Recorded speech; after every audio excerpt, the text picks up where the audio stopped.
Class 10th। आपके ये काव्य खंड है। काव्य खंड में से मैंने सूरदास करा दिया, तुलसीदास करा दिया, ठीक है। मैंने सेनापति का ऋतु वर्णन करा दिया था, लेकिन ये कट कर दिया है, देव कट कर दिया है और कृपाराम खेड़िया कट कर दिया है। तो आज हम पढ़ेंगे जयशंकर प्रसाद का प्रभु। इसका भी जीवन परिचय, कवि परिचय करेंगे, कवि का जीवन परिचय। जयशंकर प्रसाद का जन्म हुआ था 1889 ईस्वी में और मृत्यु हुई थी 1937 ईस्वी में। जीवन परिचय। छायावादी कवि जयशंकर प्रसाद का जन्म काशी नगरी में सन 1889 में हुआ था, ठीक है। काशी में 1889 में। इनके पिता बाबू देवी प्रसाद विद्या अनुरागी थे, यानी विद्या के प्रति उनका अनुराग था, रुचि थी, जिन्हें लोग सुंगनी साहू कहकर बुलाते थे। इनके पिता को क्या कहते थे? सुंगनी साहू, ठीक है।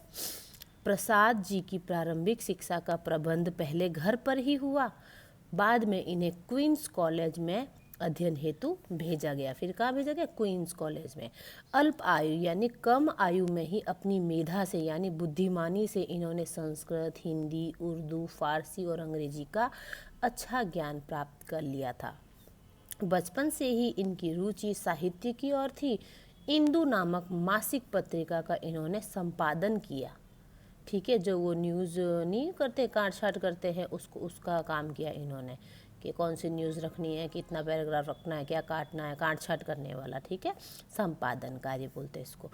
साहित्य जगत में इन्हें वहीं से पहचान मिली। कहाँ से मिली? इंदु नामक मासिक पत्रिका से।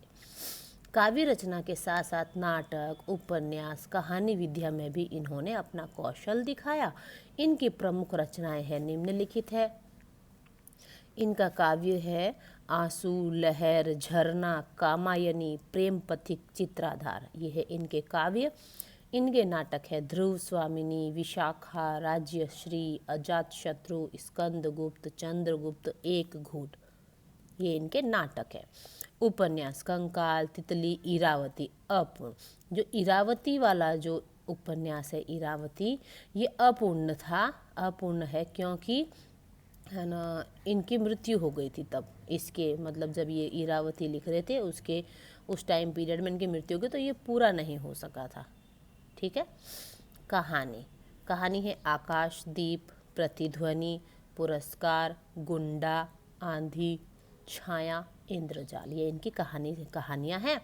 निबंध है काव्य कला तथा अन्य निबंध, और अनेक अन्य निबंध है लेकिन नाम नहीं दिए गए हैं। प्रसाद जी की प्रतिभा बहुमुखी है, किंतु साहित्य के क्षेत्र में कवि एवं नाटककार के रूप में इनकी ख्याति विशेष है। छायावादी कवियों में ये अग्रगण्य है, सबसे आगे है। कामायनी इनका अन्यतम काव्य ग्रंथ है। जो कामायनी है ये इनका प्रसिद्ध ग्रंथ, काव्य ग्रंथ कहलाता है, जिसकी तुलना संसार के श्रेष्ठ काव्यों से की जा सकती। किसके? संसार के श्रेष्ठ काव्यों से कामायनी की तुलना की जा सकती, इतना बेस्ट है ये। सत्यम शिवम सुंदरम का जीता जागता रूप प्रसाद के काव्य में मिलता है, ठीक है। ये ध्यान रखना, सत्यम शिवम सुंदरम।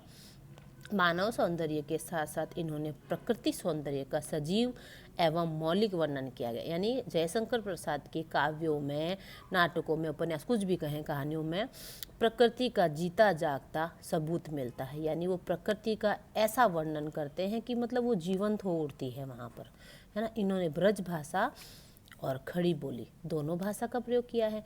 इनकी भाषा संस्कृत निष्ठ है, यानी संस्कृत मिश्रित है।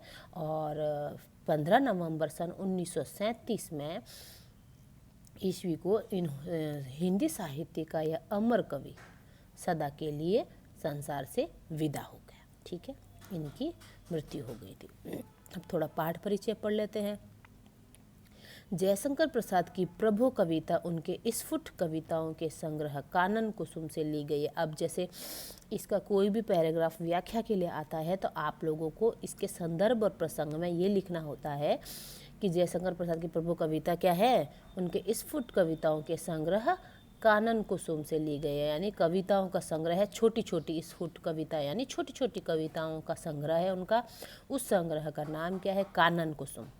उसके अंदर है प्रभो कविता छोटी सी, तो वो ले रखी है।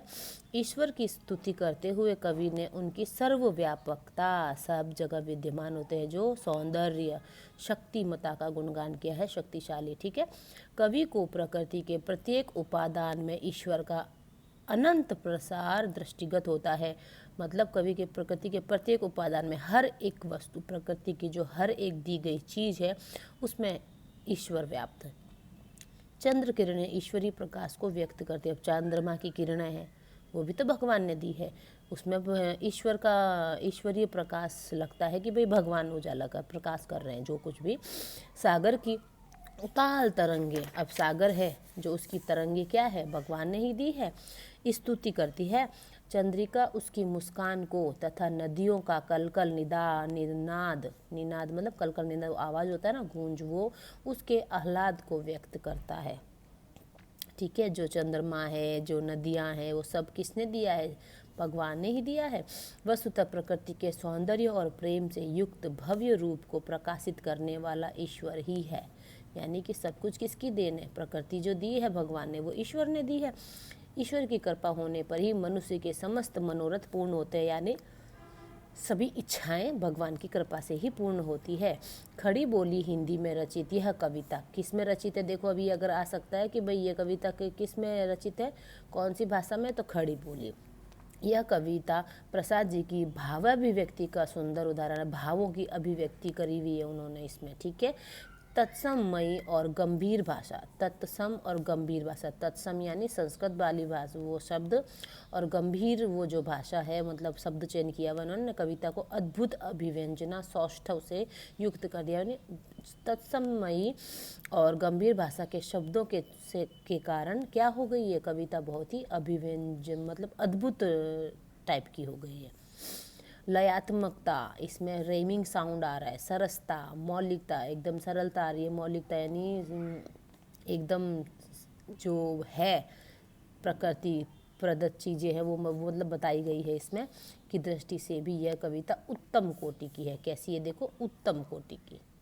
ठीक है, इसमें प्रकृति का इतना अच्छा वर्णन है। ये स्फुटित कविता है। वो कौन सी कविता, स्फुट कविता है, जो छोटी छोटी कविताओं के संग्रह कहाँ से लिया गया, ये कानन कुसुम से। तो अब हम इसकी नेक्स्ट वीडियो में अब इसकी व्याख्या करेंगे। इस कविता परिचय को 2-3 बार सुन लेना बेटा। जो जो अंडरलाइन करी है वो बहुत ही इम्पॉर्टेंट है, उन बातों को आपको याद रखना ही है ना। तो और अब इसकी पोएम का मैं नेक्स्ट वीडियो में ये व्याख्या बताऊँगी आपको। ओके बेटा।